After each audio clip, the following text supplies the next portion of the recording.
আসসালামু আলাইকুম। আমরা কোরআনের একটা আয়াতের উপরে আলোচনা করব, সূরা কামার। এই কামারের প্রথম থেকে 2-3টা আয়াত নিয়ে আমাদের আলোচনা। তো এখানে এক শ্রেণীর কোরআনের ব্যাখ্যাদাতারা ব্যাখ্যা দিয়েছেন যে শাক্কাল কামার এর দ্বারা কিয়ামত বোঝানো হচ্ছে, এটা রাসূল সাল্লাল্লাহু আলাইহি ওয়াসাল্লামের মুজিজা নয়। আমি তাদের এটা ভাষাটা আমি আপনাদের সামনে পেশ করছি। আনাস ইবনে মালিক হতে বর্ণিত যে মক্কাবাসী রাসূলুল্লাহ সাল্লাল্লাহু আলাইহি ওয়াসাল্লামকে তার নবুয়তের নিদর্শন দেখানোর দাবি জানালো। তিনি তাদেরকে চাঁদ দুখণ্ড করে দেখালেন, এমনকি তারা দুখণ্ডের মাঝে হেরা পাহাড়কে দেখতে পেল। বুখারী, আধুনিক প্রকাশনী, ইসলামিক ফাউন্ডেশন। এই হাদিসের সমর্থনে কোরআনের একটি আয়াত উপস্থাপন করা হয়। কিয়ামত আসন্ন, চাঁদ বিদীর্ণ হয়েছে। সূরা কামারের প্রথম হইতে 2-3 আয়াত। উক্ত আয়াতে কোথাও চাঁদ 2 খণ্ডে বিভক্ত হওয়ার কথা বলা নেই, বরং আয়াতের শেষে ব্যবহৃত শাক্কা শব্দটি দ্বারা এখানে চাঁদ বহু খণ্ডে বিভক্ত হওয়ার ঘটনা নির্দেশ করা হয়েছে। অর্থাৎ এই আয়াতে কিয়ামতের নিকটবর্তী সময়ে একটি নিদর্শন উল্লেখ করা হয়েছে, যখন চাঁদ বিচূর্ণ হয়ে যাবে। তাহলে চাঁদ বিদীর্ণ হওয়ার ঘটনাকে ভবিষ্যৎকালীন ক্রিয়ার বর্ণনা করে অতীতকালীন প্রক্রিয়া বর্ণনা করা হলো কেন? এটা হলো গ্রামারের কথা, ওটা আমি বাদ দিলাম। তো এখানে তাদের কথা যে চাঁদকে আল্লাহ রসুল দ্বিখণ্ডিত করে নাই।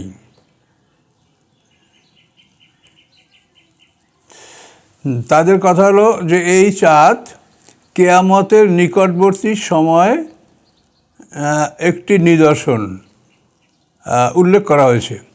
কিয়ামতের নিকটবর্তী সময়ের একটা নিদর্শন চাঁদ চূর্ণ বিচূর্ণ হওয়া, এই হলো তাদের কথা। তো এখন আমাদের কথা হলো এই যে কিয়ামতের নিকটবর্তী সময়ে চাঁদ বিদীর্ণ হবে কিসে? কোনো ভূমিকম্পে, না ঘূর্ণিঝড়ে, না চাঁদ দ্বিখণ্ডিত হওয়ার জন্য ইসরাফিল চাঁদকে টুকরা টুকরা করার জন্য একটা আগে ফুঁক দেবেন চাঁদ ধ্বংস করার জন্য? আপনাদের বললেন কিয়ামতের নিকটবর্তী সময়। কিয়ামতের নিকটবর্তী সময়, কিয়ামতের পূর্বে 10টা আলামত হাদিস এবং কোরআনের মাধ্যমে বর্ণনা করা হয়েছে। সেই 10টা আলামতের মধ্যে চন্দ্র খণ্ডবিখণ্ড হওয়ার কোনো কথা নাই। দাব্বাতুল আরদ, সূর্য পশ্চিম দিক থেকে, ওটাও কোরআনে নাই, কিন্তু কোরআনে আছে কিছু, হাদিসে আছে কিছু, এই মিলিয়ে মোট 10টি আলামত। তো এখানে যে কথাটা বলা হলো যে কিয়ামতের নিকটবর্তী সময়, তার নিকটবর্তী সময় যদি চাঁদ দ্বিখণ্ডিত হয় তো সেটা থাকবে তো কোরআন হাদিসে কোথায় আছে? কোরআনে যেটা স্পষ্ট বর্ণনা আছে সেটা হলো চন্দ্র, সূর্য, পাহাড়, পর্বত, মানব, দানব, সমস্ত পৃথিবী সিংহার ফুৎকারে একই সঙ্গে ধ্বংস হবে। চাঁদকে ধ্বংস করার জন্য আলাদা কোনো সিংহার ফুৎকার দেওয়া হবে না। মানুষ মারার জন্য আর সূর্য ধ্বংস করার জন্য আলাদা কোনো সিংহার ফুৎকার নয়। সিংহার প্রথম ফুৎকারেই সব কিছু ধ্বংস হবে। তাহলে আপনারা বললেন কিয়ামতের নিকটবর্তী সময় একটি নিদর্শন উল্লেখ করা হয়েছে। তা নিকটবর্তী সময় কখন? কিয়ামতের কতদিন আগে চাঁদকে টুকরা করা হবে বলেন? 1 মাস আগে, না 1 বছর আগে, না 1 ঘন্টা আগে? নিকটবর্তী সময় চাঁদকে টুকরা করা হবে, এটা আপনাদের সম্পূর্ণ কাল্পনিক কথা। তার কারণ আপনি এই আয়াতটা দেখেন, ইকতারাবাতিস সাআতু ওয়া আনশাক্কাল কামার। আউযু বিল্লাহি মিনাশ শাইতানির রাজিম। বিসমিল্লাহির রহমানির রহিম। ইকতারাবাতিস সাআতু ওয়া আনশাক্কাল কামার। নিকটবর্তী হয়েছে কিয়ামত, দ্বিখণ্ডিত হলো চাঁদ। এই কিয়ামত নিকটবর্তী হওয়ার কথার অর্থ হচ্ছে যে মুহাম্মদ সাল্লাল্লাহু আলাইহি ওয়াসাল্লামের আগমন হলো কিয়ামতের নিকটবর্তী হওয়া। এটা কিয়ামতের সবচেয়ে বড় আলামত। আল্লাহ রাসূলের জন্মের সাথে সাথে আকাশের ফেরেশতারা ঘাবড়িয়ে গেছে যে শেষ পয়গম্বর জন্মগ্রহণ করেছেন, এনার সময়টা পার হলেই কিয়ামত হবে। কাজেই মুহাম্মদ সাল্লাল্লাহু আলাইহি ওয়াসাল্লামের আগমন এটাই কিয়ামতের নিকটবর্তী হওয়ার প্রমাণ। ওয়ানশাক্কাল কামার, এবং চাঁদ দ্বিখণ্ডিত হয়েছে। তিনি চাঁদকে দ্বিখণ্ডিত করেছেন। এখন সামনে আর দেখেন, ওয়াইয়ারাও আয়াতান ইউরাজু, যখন তারা দেখে কোনো নিদর্শন তো ফিরে যায়। হ্যাঁ, ওয়াকুলুনা এবং তারা বলে সেহর মুস্তামির, এটা একটা শক্তিশালী চলমান জাদু। তাহলে এখন আপনি আয়াতের অর্থটা মিলান, চাঁদ দ্বিখণ্ডিত হলো এবং যদি তারা দেখে কোনো নিদর্শন তো ফিরে যায় এবং বলে সেহরু মুস্তামির, এটা একটা শক্তিশালী চলমান জাদু। তাহলে ইসরাফিলের সিঙ্গার ফুৎকারে যখন চাঁদ দ্বিখণ্ডিত হবে, সূর্য ধ্বংস হবে, চাঁদ ধ্বংস হবে, জুমিয়ার শামসু আল কামার খাসাফাল কামার ভাইজা বারিকাল বাসর ওয়া খাসাফাল কামার ওয়া জুমিয়ার শামসু আল কামার, এই চন্দ্র সূর্য যখন একত্রিত করা হবে, একসঙ্গে ধ্বংস করা হবে, একসঙ্গে তাদেরকে রোল করা হবে, পেঁচানো হবে, তো এই সময় কি কাফেররা বলবে যে এটা চলমান জাদু? বলেন তো। তাহলে তারা যখন বলল দুইটা জিনিস, একটা হলো তারা ফিরে গেল এবং বলল এটা চলমান শক্তিশালী জাদু, তাহলে এটা কি সিঙ্গার ফুৎকারের সময় কাফেররা ফিরে যাবে আর বলবে শক্তিশালী জাদু? বলেন। আমি জানতে চাই আপনাদের কাছে, আর শ্রোতাদেরকে আমি বোঝার জন্য বলছি যে আপনারা কথা একটা শুনলেই মানেই মনে করবেন না যেটা হয়ে গেল, একটু বুঝে শুনে কথাটা বলেন। এখানে আয়াতে কী বলা আছে? ওয়াইয়ারাও আয়াতা নিউরাজুন, যখনই তারা দেখে কোনো নিদর্শন ফিরে যায় এবং বলে চলমান শক্তিশালী জাদু। তাহলে এখন সিঙ্গার ফুৎকারে যখন পৃথিবী ধ্বংস হবে, চন্দ্র সূর্য ধ্বংস হবে, তারা মানুষ জীব জন্তু সব ধ্বংস হবে, তখন কি ওই কাফেররা ফিরে যাবে? কোথায় যাবে ফিরে? তারা তো ওই হাতের লোকমা মুখে দেওয়ার জন্য তো সে তা মুখে দিতে পারবে না, তারা তো কেউ বাড়িতে ফিরে যেতে পারবে না। ওয়ালা ইলাহা ইল্লা ইয়ারজিউন, কেউ বাড়িতে ফিরে যে যেখানে আছে ওইখানে বসেই তার সমাপ্তি হবে। তো এখানে আয়াতে বলা হয়েছে যে নিদর্শন দেখে তারা ফিরে যাবে এবং বলবে চলমান শক্তিশালী জাদু। তাহলে এটা কি কিয়ামতের দিন সিঙ্গার ফুৎকারের দিন তারা বলবে? বলেন। তাহলে আপনাদেরকে হেদায়েতের মালিক হলো আল্লাহ, আমার কাজ হলো জানিয়ে দেওয়া, এবং যেহেতু পৃথিবীতে সত্য অনুসন্ধানকারী কিছু মানুষ আছে যারা সত্যকে খুঁজে, তারা সংখ্যায় মেজরিটি না হলেও তারা পৃথিবীতে আছে, এবং এই ধরনের মানুষের জন্য আমি এই মেহনতটা করছি। আমি জানি যে সকল মানুষ আমার কথা গ্রহণ করে না এবং আমাকে কি বলে সেটা আমি জানি, এই জন্য আমি আল্লাহ ছাড়া কারো কাছে আমার অভিযোগ নাই। তো এখন এইটা আপনাদেরকে, আমার শ্রোতাদেরকে আবার বলছি আমি যে ওয়াইয়ারাও আয়াতাই উরাজু, যখনই তারা দেখে কোনো আয়াতার নিদর্শন তো ফিরে যায় এবং তারা বলে শক্তিশালী চলমান জাদু। তাহলে এখন সিঙ্গার ফুৎকারে যখন পৃথিবী ধ্বংস হবে, চন্দ্র সূর্য ধ্বংস হবে, তখন কি তারা বলবে যে চলমান জাদু? এই বলে কি তারা ফিরে যাবে? কোথায় যাবে? সমস্ত প্রাণী তো সেদিন একত্রিত, ওয়াইজাল হোসেরাত, সমস্ত প্রাণী একত্রিত করা হবে। সমস্ত সূরা হজে কী বলা আছে? ইয়ামা তারা না, মানে সেদিন তুমি দেখতে পাবে যে সমস্ত মানুষ তারা যেন পাগল হয়ে গেছে। আল্লাহ বলছে না, পাগল না, আযাব শাস্তি শুরু হয়েছে। তো সেদিন কি কেউ এটাকে জাদু বলবে আর পালাবে? কোথায় পালাবে? কাজে এই জন্য এখানে রাসূল সাল্লাল্লাহু আলাইহি ওয়াসাল্লামের এটা মুআজিজা, এটাই সত্য যে আরবের লোকেরা আল্লাহ রসুলের কাছে নবুয়তের নিদর্শন দেখতে চেয়েছেন, তখন আল্লাহ রসুল মক্কাতে তাদের জন্য চাঁদকে দ্বিখণ্ডিত করে দেখিয়েছেন, এবং এক খণ্ড আবু কুবাইস পাহাড়ের উপরে দেখা গেছে, আর এক খণ্ড কাইকিয়ান পাহাড়ের উপরে দেখা গেছে, এবং এই দুই পাহাড়ের মাঝখানে এলো হেরা পর্বত। এই হেরা পর্বত আলোকিত হয়েছে। এটা যেমন ওই বুখারী শরীফ এবং আধুনিক প্রকাশ এসে সমস্ত হাদিস গ্রন্থে এই কথাগুলি আছে, এবং এই কথাগুলি সত্য। এটা কিয়ামতের বিবরণ নয়। কিয়ামতের দিন কোনো মানুষ কোনো কথা বলার মতো হুঁশ থাকবে না। সে নিজেই তো যেখানে থাকবে সেখানে বসেই তার মৃত্যু হবে, সেখানেই বেহুশ হবে, সেখানেই সে ধ্বংস হবে। কাজে এই জন্য এই কথাগুলি কোরআনকে ভালো করে পড়লেই কিন্তু ক্লিয়ার হয়। কোরআনে একেবারে পরিষ্কার কথা যে তারা যখন কোনো নিদর্শন দেখে ফিরে যায়, এটা তো কিয়ামতের সময়ের কথা কখনোই হতে পারে না। দুনিয়া যখন নবী রসুলরা বা রাসূলগণ কাউকে কোনো নিদর্শন দেখায় বা আলামত দেখায়, তখন তারা ফিরে যায় এবং তারা বলে এটা শক্তিশালী জাদু। আল্লাহ বলেন সামনে ওয়াকাজ্জাবু, তারা সত্যকে প্রত্যাখ্যান করলো, ওয়াত্তাবু আহওয়াহুম, এবং তাদের মনের ইচ্ছা কামনা বাসনার অনুকরণ তারা করলো, ওয়াকুল্লু আমরে মুস্তাকির, প্রত্যেকটি কাজ তার কর্তার জন্য স্থান তৈরি করে। যে যে কাজ করেছি আমরা সেই কাজ আমাদের জন্য স্থান তৈরি করে। আমরা জান্নাতের কাজ করলে সে কাজ আমাদের ফেরেশতারা কিরামান কাতিবিন সারাদিন লিখছেন, আসরের পরে আল্লাহর কাছে যাচ্ছেন, আবার রাতে লিখছেন, ফজরের সময় যাচ্ছেন। আমাদের আমলগুলি যেভাবে আল্লাহর কাছে জমা হচ্ছে, এই আমলগুলি আমাদের ঠিকানা প্রস্তুত করবে। জান্নাতের আমল হলে জান্নাতের ঠিকানা প্রস্তুত করবে, জাহান্নামের আমল হলে জাহান্নামের ঠিকানা প্রস্তুত করবে। এটা আল্লাহ তাআলা কোরআনের ঘোষণা। তো এই জন্য এখানে ওনাদের আরও অনেক কথা আছে। আমাদের নবী মুহাম্মদ সাল্লাল্লাহু আলাইহি ওয়াসাল্লামকে কোনো মুজিজা দান করেন নাই। তো বিষয়টা ঠিক না। আমাদের রাসূলকে আল্লাহ তাআলা মুজিজা দান করেছেন। মুজিজা মানে যে জিনিস মানুষকে দুর্বল করে ফেলে, যেই জিনিসের সাথে মানুষ মোকাবেলা করে। আজিজ কালে এখন আজিজ হয়ে আসছে, মানে দুর্বল হয়ে আসছে। তো মুজিজা মানে যে জিনিস মানুষকে অক্ষম করে তোলে, যে জিনিসের সাথে মানুষ মোকাবেলা করতে পারে না।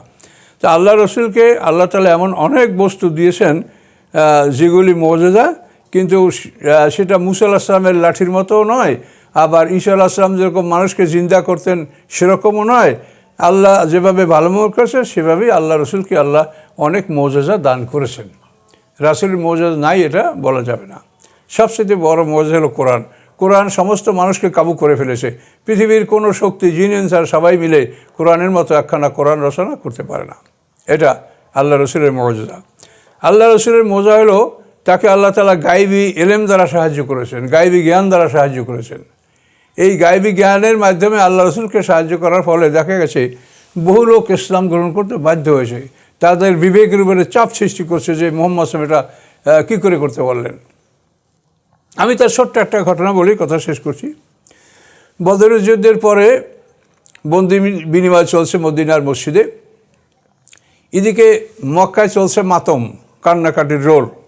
যেহেতু মক্কায় 70 জন নেতৃস্থানীয় লোক নিহত হয়েছে, 70 জন নেতা বন্দী হয়েছে। তো এই অবস্থায় মক্কাতে সফওয়ান ইবনে উমাইয়া, যে বেলালের যে মনিব ছিল, উমাইয়া যে বদরের যুদ্ধে মারা গেছে, তো এই উমাইয়ার ছেলে সফওয়ান ইবনে উমাইয়া এর অত্যন্ত ধনী পরিবারের লোক। তো সফওয়ান ইবনে উমাইয়া মক্কার একটা লোকের সাথে কথাবার্তা বলছে। এই লোকটার নাম হচ্ছে উমাইর ইবনে ওয়াহাব। এই লোকটা খুবই দুষ্ট প্রকৃতির এবং খুবই শক্তিশালী, বুদ্ধি সম্পন্ন, কিন্তু অর্থ সম্পদ নাই, উমাইর ইবনে ওয়াহাব। তো এই দুজনে কথাবার্তা বলছে। তখন উমাইর ইবনে ওয়াহাব বলে যে, দেখ সফওয়ান, আমার পরিবারের উপরে ঋণ আছে, আমার একটা সন্তান বদরের যুদ্ধে বন্দী হয়ে আছে। তো আমার উপরে যদি এই সমস্যাগুলি না থাকতো তাহলে আমি জীবনের ঝুঁকি নিয়ে মুহাম্মদ সাল্লামকে হত্যা করতাম। তখন সফওয়ান বলে যে, শোন, তোর যে সমস্যাগুলি এগুলি সব দায়িত্ব যদি আমি গ্রহণ করি, তোর সমস্ত ঋণ আমি পরিশোধ করে দেব, তোর পরিবারের দায় দায়িত্ব সম্পূর্ণ আমি গ্রহণ করব, এটা যদি আমি করি তাহলে তুই কি মুহাম্মদ সাল্লামকে হত্যা করবি? বলে যে, অবশ্যই করব। তা ঠিক আছে, তোর সাথে আবার এই সন্ধি হলো যে আমি তোর পরিবারের যাবতীয় সমস্যা দেখব, তোর ঋণ দেখব, তোর ছেলে বন্দি তার মুক্তিপণ আমি পরিশোধ করব, তাকে মুক্তি করব, আমি সব করব।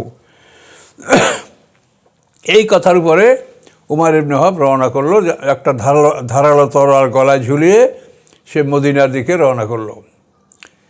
সে মদিনায় পৌঁছে গেল। আল্লাহ রসুল মদিনার মসজিদের ভিতরে ছিলেন। ওমর ফারুক রাদিয়াল্লাহু তাআলা আনহু মদিনার মসজিদের বাইরে লোকদেরকে ওয়াজ নসিহত করতেছিলেন। এমন সময় দেখা গেল উমাইর ইবনে ওয়াহাব চলে আসতেছে। উমর ফারুক তাকে ধরে ফেললেন এবং তিনি সাহাবায়ে কেরামদেরকে বললেন যে, তোমরা তাড়াতাড়ি আল্লাহ রসুলের কাছে যাও, সতর্ক হও, এই উমাইর ইবনে ওয়াহাব এর মন ভালো না, এ খারাপ উদ্দেশ্য নিয়ে হয়তো আসছে। তখন আল্লাহ রসুলকে খবর জানানো হলো। আল্লাহ রসুল তাকাই দেখলেন যে উমর ফারুক সে উমাইর ইবনে ওয়াহাবকে ধরে ফেলেছে। তখন আল্লাহ রসুল বলেন যে, উমর, ওকে ছেড়ে দাও। তা আল্লাহ রসুল ছেড়ে দিলেন। উমর রাদিয়াল্লাহু তাআলা আনহু উমাইর ইবনে ওয়াহাবকে ছেড়ে দিলেন। ছেড়ে দেওয়ার পরে বুকে ঝুলন্ত তলোয়ার অবস্থায় আল্লাহ রসুলের সামনে গেল। যাওয়ার পরে বলেন যে, উমাইর, তুমি কী উদ্দেশ্যে এসেছো বলো? যে, আপনি জানেন আমার একটা ছেলে বন্দি আছে, আমি এই বন্দি মুক্তির জন্য আমি কি অবলম্বন করব, কীভাবে সুরাহা করবো, এই জন্য আমি আসি। তখন আল্লাহ রাসূল বলেন, তোমার এই গলায় ঝুলন্ত তলোয়ারটা কেন? উন্মুক্ত তলোয়ার, যেটা আরবের বিধান না। তলোয়ার তো কোষের মধ্যে থাকতে হবে, কোষমুক্ত থাকবে না। তখন বলছে, ওটা আপনার কি ক্ষতি করে? ওটা আছে, আমার গলায় আছে। তখন আল্লাহ রাসূল বলেন, তুমি আর সফওয়ান ইবনে উমাইয়া এই পরামর্শ করো নাই যে তোমার ঋণ, তোমার সংসার দেখা, তোমার ছেলে মুক্ত করা, এই সব দায়িত্ব সফওয়ান ইবনে উমাইয়া দেবে, এর বিনিময়ে তুমি আমাকে হত্যা করবে? তুমি এই চুক্তি করে আসো নাই, বলো। তখন উমর ইবনে খাত্তাব ঘাবড়ে গেল। সে বলল যে সফওয়ান ইবনে উমাইয়া আছে মক্কায়, আমি আছি মদিনায়, আমাদের দুইজনের মধ্যে কথা, এই কথাই রাসূল আপনাকে কে জানালো? তাহলে নিশ্চয়ই আল্লাহ তাআলা আপনাকে এই কথা জানিয়েছেন, কাজে আমি সাক্ষী দিচ্ছি যে আপনি আল্লাহর রসুল। এই বলে উমর ইবনে খাত্তাব, এই কঠিন মানুষটি ইসলাম গ্রহণ করলো। এবং এই মানুষটির প্রচেষ্টায় আরবের বহু বড় বড় লোক, এই সফওয়ান ইবনে উমাইয়াও শেষ পর্যন্ত এই উমর ইবনে খাত্তাবের এই কথাই ইসলাম গ্রহণ করেছিল। যে আল্লাহ রসুলকে যে এই যে গায়েবী ইলম দিয়ে সাহায্য করেছেন আল্লাহ রসুল গায়েব জানেন না, কিন্তু কোনো কোনো বিষয় যেটা আল্লাহ পছন্দ করেন সেই বিষয়ে আল্লাহ রসুলকে জানিয়ে দিয়েছেন, এবং এ ব্যাপারে বহু উপকার হয়েছে। বহু ঘটনা আমাদের, যে মক্কায় আত্তাব ইবনে আসিদ মক্কা বিজয়ের পরপর ইসলাম গ্রহণ করেছে, এবং যাকে মক্কার গভর্নর করেছেন আল্লাহ রসুল, তাকে গভর্নর করে রেখে আল্লাহ রসুল হুনাইন যুদ্ধে গিয়েছিলেন। এই আত্তাব ইবনে আসিদ ওই রকম একটা গায়েবী খবরের উপরে, আল্লাহ রসুলের গায়েবী খবরের উপর সে ইসলাম গ্রহণ করেছিল। তো আল্লাহ তাআলা তার রাসূলকে এমন কিছু অলৌকিক জিনিস দান করেছেন যাতে আসলে ইসলামেরই উপকার হয়, এবং হচ্ছেও তাই। কিন্তু অন্যান্য নবীদের মোজেজা, সেই মোজেজাগুলা আমাদের রাসূল সাল্লাল্লাহু আলাইহি ওয়াসাল্লামের মোজেজা হইতে বড় মনে হয়, আসলে দেখতে বড়ই মনে হয়, কিন্তু দিনের ক্ষেত্রে কিন্তু সেগুলি সেইতে আমাদের রাসূলকে আল্লাহ তাআলা যে ধরনের মোজেজা দিয়েছেন, তাতে দিন গ্রহণ বা দিন সম্প্রসারণ হওয়ার ক্ষেত্রে আমাদের রাসূলের মোজেজাগুলি যথেষ্ট কার্যকর ছিল। তো এগুলি আল্লাহ তাআলা রাসূলকে দান করেছেন। কাজে মুসা আলাইহিস সালামকে যে মোজেজা দান করেছেন, ঈসা আলাইহিস সালামকে আল্লাহ সেই মোজেজা দান করেন নাই। ঈসা আলাইহিস সালামকে যে মোজেজা দান করেছেন, আমাদের রাসূলকে আল্লাহ সেই মোজেজা দান করেননি। কাজে এই জন্য মোজেজা আমাদের রাসূলের আছে, যেগুলি সামনে মানুষ মোকাবেলা করতে পারে না, যে কথার কোনো জবাব মানুষ দিতে পারে না, এগুলি তো মোজেজা, মানুষকে যা দুর্বল করে ফেলে। যে শক্তি মানুষকে দুর্বল করে ফেলে তাকেই মোজেজা বলা হয়। তো পৃথিবীর অবস্থা খুবই খারাপ এখন। আমাদের একমাত্র শান্তির জায়গা হলো আল কোরআন।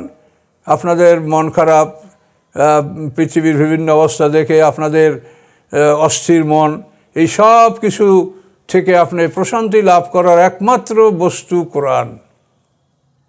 এই কোরআনই আপনাকে শান্তি দিতে পারে, এছাড়া পৃথিবীর কোনো বস্তু আপনাকে শান্তি দিতে পারে না। কাজে এই জন্য আপনারা সবাই বেশি বেশি কোরআনের সাথে সম্পৃক্ত হন। বিশেষ করে রমজান মাস, ইবাদতের মাস, কোরআন নাযিল হওয়ার মাস, কোরআনের পিছনে থাকেন। কোরআন খতম দেওয়ার জন্য অনেকেই প্রতিযোগিতামূলক অনেক কোরআন শরীফ পড়ে।